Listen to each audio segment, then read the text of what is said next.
Welcome back to GameSpot's coverage of PAX 2014. We are live from Sector G. Woo! Thank you. I didn't. Let's try that again. We're live from Sector G. Awesome. And I'm delighted to be joined by Dustinem Browder. How you doing, sir, from Blizzard. You guys are showing off Heroes of the Storm. People cannot wait to see this game. They are queuing up in their droves, waiting for years to play it. Right? I guess, yeah, actually. You guys have a pretty decent queue at the Blizzard booth, though. We do. We're doing, but we have a lot of people come to see us, and it's always exciting to talk to a lot of our fans and sort of see what they want to see about the games, and it's just a great time to be here at PAX and be able to interact with all the players. Yeah, so you guys are in, you've got a sort of a very restrictive alpha at the moment. There's not too many people in it. Not too many people. What are you showing off here at the moment? Is it that same build? It's a very similar build. We've got some stuff that's unique here to the show today. We've got a Nubarak, we've got Chen, we've got Azmodan. These are 3 new heroes.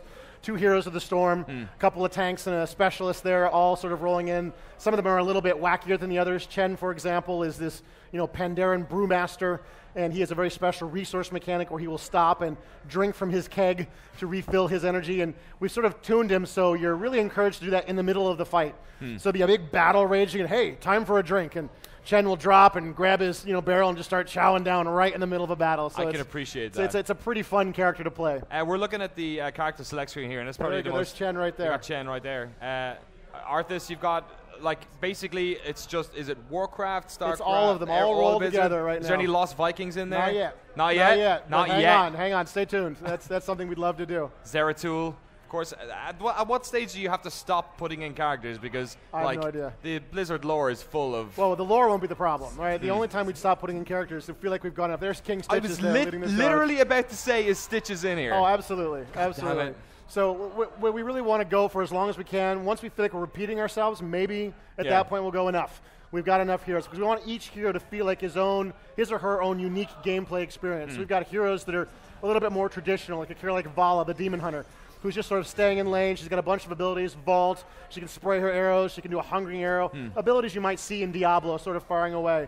At the same time, we got characters like Abathur. This is a infester character from StarCraft 2 who will infest his allies. So Abathur can't fight. He can't fight at all. He'll hide in the base, and then he'll infest his allied heroes on the map, and then you're firing skill shots from your allies. Oh, cool. So it's hard to hit a skill shot when you're doing it. Imagine you can't control your own feet, and now you're trying to fire skill shots as you run around the battlefield. And so this is a character that's jumping from hero to hero all over the place, all over the map. It's a very difficult character to play, a very challenging hero.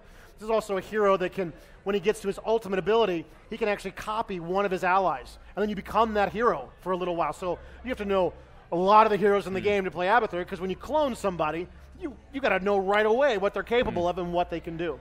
So for anyone watching this who maybe hasn't had any experience with it yet, obviously the comparisons to Dota and MOBAs and whatnot, you guys have been pretty vocal about calling this a hero brawler. Sure. What is it about this game do you think actually makes it stand out from we're going with big pack at the totally. moment? We're going with 20-minute games or thereabouts. They can go longer, but they generally don't.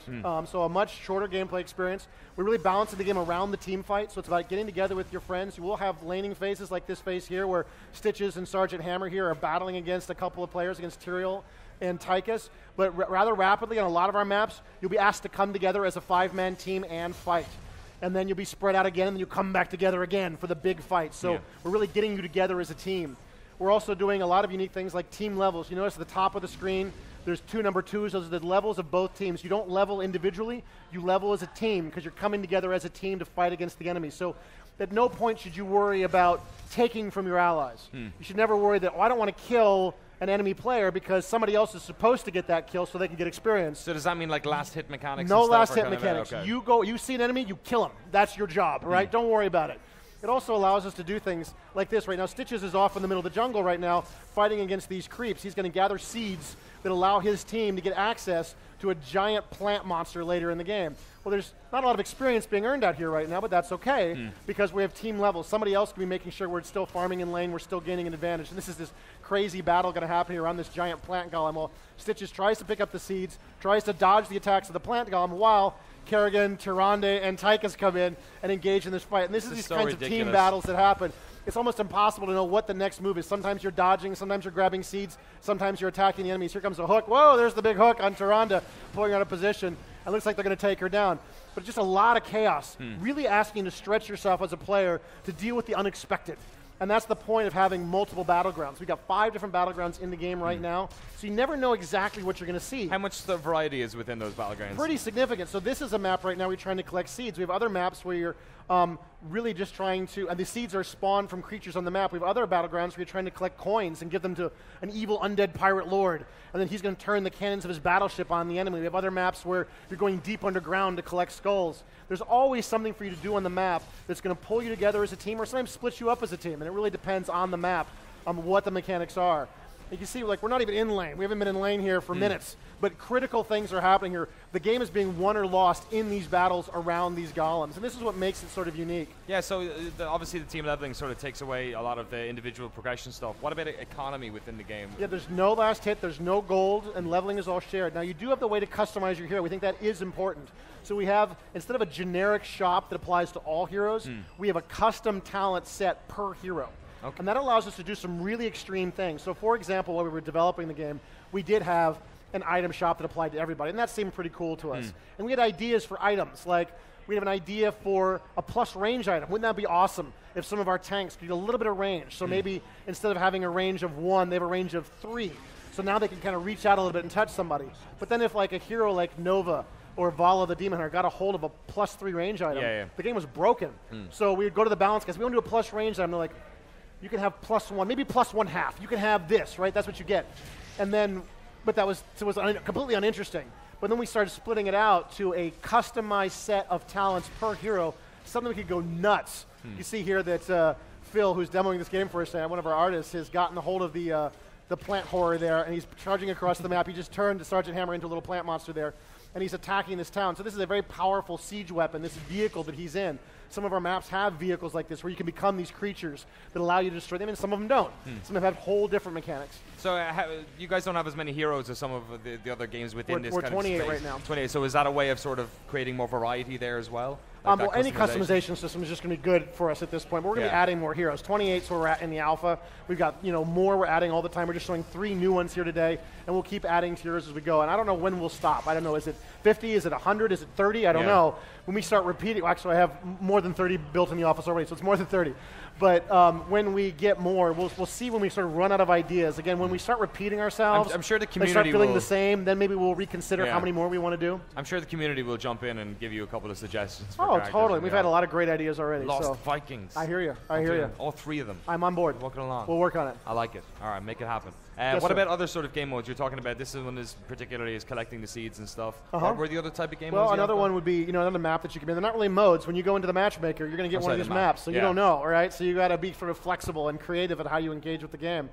We are going to be adding a draft mode in the future where you will actually see the map before you launch, so you can choose your hero, because some heroes do a little bit better on some maps than others. And that's another great way to keep the metagame fresh and keep it constantly changing. As we introduce battlegrounds, it's going to change the talents you're going to want to choose. It's going to change your team compositions a little bit. Keeps the game kind of going. But so this is the one of our battlegrounds. We have another one that's one of my favorites is Dragonshire. This is a map where you have to control the 2 shrines on the map. There's one near the top and one near the bottom. If you control both shrines simultaneously, it unlocks the Dragon Knight in the middle of the map. Now, if one of your heroes can get to that Dragon Knight and channel on that Dragon Knight, you will become the Dragon Knight, which is a giant engine of destruction that can charge across the map, breathing fire. He's got this huge axe he can smack things with. He can kick other players and pump them halfway across the map to kick them out of a team fight. He's OP. He's very powerful. But you only get to be him for like a minute, right? Okay, so you get a very short period of time. And of course, it means you got to control really all 3 lanes, at least for a second or 2. So it really causes players to split up, to deal with all 3 lanes, and then they come together around the Dragon Knight to do their big push. So it creates a lot of teamwork and a lot of strategy, as opposed to a map like Cursed Hollow, where this Raven Lord who rules over this sort of strange dimension of Cursed Hollow is spawning these tributes. And he's sort of asking you, gather tributes for me, and I will curse your enemies. And he's very much sort of a Mad Hatter kind of character who's in control of this evil dimension that you've come to.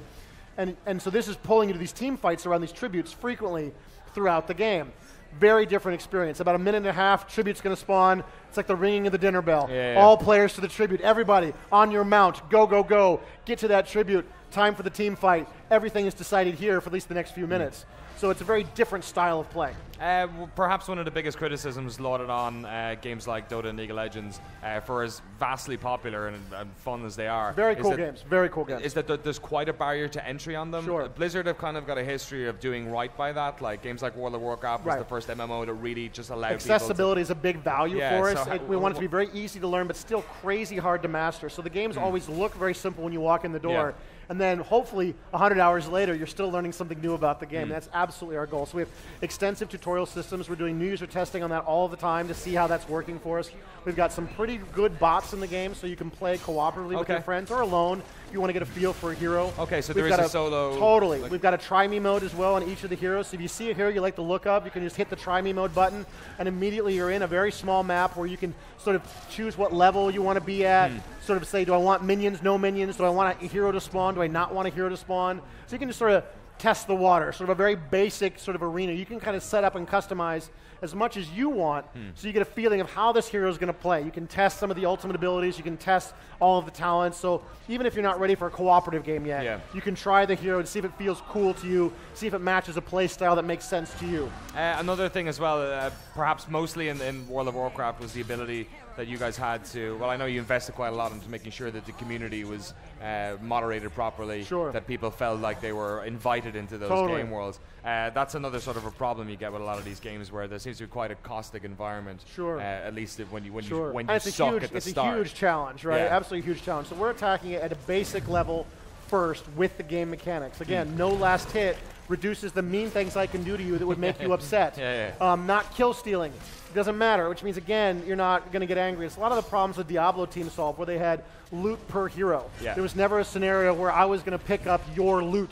It was always going to be my loot. If I saw it, grab it. It's on the ground. It's for you. And so we're trying to do the same kind of thing from the basic level. 20-minute games also help us with this enormously. You're not trapped in a game with somebody for 40 minutes or an hour, and if he's playing not to your standard, right, you're not going to be quite as annoyed because, hey, it's cool. Maybe we can get through this, and maybe we have a chance to win. And also by making sure that the levels remain relatively similar, we do have what we call an underdog bonus. So if you're behind in levels and you kill an enemy player who's higher level than you, that's worth more, as it should be, because he was higher level. If I'm higher level than you and I kill you, that's worth less, because that makes sense. It's like sort of a strictly bonuses RPG kind of system. So the levels, we try to keep them as close as we can without making it feel like what you do doesn't matter. Right? So a level up or 2 levels up is significant. We try to keep them as close as possible to be in a place where you've always got a chance. It's not really over until it's over. Into the very last minute. For the most part, we've been successful, which, again, reduces the general toxicity because you don't feel like you're trapped in a game where you're doomed. I guess the counterpoint to that is when you make games more accessible and you start like sort of trying to even off skill, is that not what it's about? Well, but remember, it's not accessible versus hard to play. It's accessible or hard to play. It's not accessible versus deep. You can be accessible and deep. For me, at least, and maybe others would disagree, I feel like Hearthstone shows this very well. The game is very accessible. At the same time, I'm still learning things about that game 200 hours later. I'm counting cards.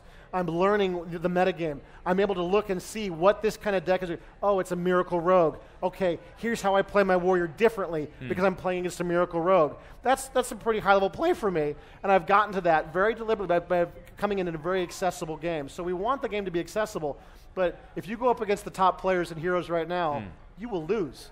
They are better. Because there is a very strong skill component about this game, a very strong and powerful way to work as a team, to understand the map mechanics, to know when to work together. Sure, you're losing, last hit, but you're gaining all of these different map mechanics from the battlegrounds, the necessary to interact with the mercenaries, and all of the combos that exist between all of these different talents and all these different heroes coming together. It seems like you're really, you're trying to sort of get the best of both worlds, where you're making a game that has that accessibility factor. Like, how important is esports to you, though, in that respect? Well, for us, it's always a value to let our community do whatever they want with the game. So we are allowing our players, we're going to do all the same things we did for StarCraft. When we launched StarCraft, we didn't know if that was going to be an esport. That was not a done deal. We would go out, when we go out there, we would say, well, we're going to make this game, but it's probably, esports was not that big here in the United States. Some in Europe, obviously Korea was huge at the time.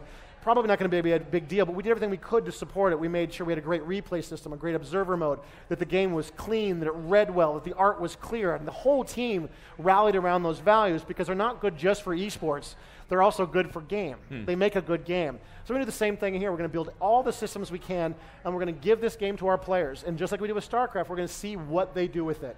You know, do they want to make it into an esport or do they not? That's going to be up to them. And then if it starts to happen, we'll watch and see and do the best we can to support that environment. It's worked very well for us in StarCraft to make a very healthy, very community-focused ecosystem, and that's sort of our strategy for Heroes as well. Some of your communities here, of course, at PAX, you've got your booth inside. I know that there's an alpha that's currently running. It's only a couple thousand people in there. Very, very small alpha right now. When are you guys going to open this up for wider alphas or betas? Just as soon as we possibly can. We're working on the technology right now and working very hard on our server infrastructure to make sure that that is ready for a large influx of players. We're working on very limited hardware right now, and when we're ready, when we're sure that we're not going to do any damage out there and not be crashing all the time or not causing problems in our other games, we will obviously get it out there, get it into a closed beta and then an open beta and get as many players in as soon as we possibly can. Cool. Dustinem Browderem from Blizzard, thank you so much for coming on. Thank you, sir. And best of luck. Enjoy the rest of the PAX. Thanks, man. You too. All right, we got loads more stuff here at Sector G. Yeah. For a second there, I was worried that all the people who were here earlier left and new people came in and didn't know that that was going to happen. So thank you very much. Appreciate it. We got Tim Schafer up on the stage in just a couple of minutes. But first of all, myself and Peter Brown, he's just out of here. He's just like, I'm gone. I've done my bit. Out of here. What?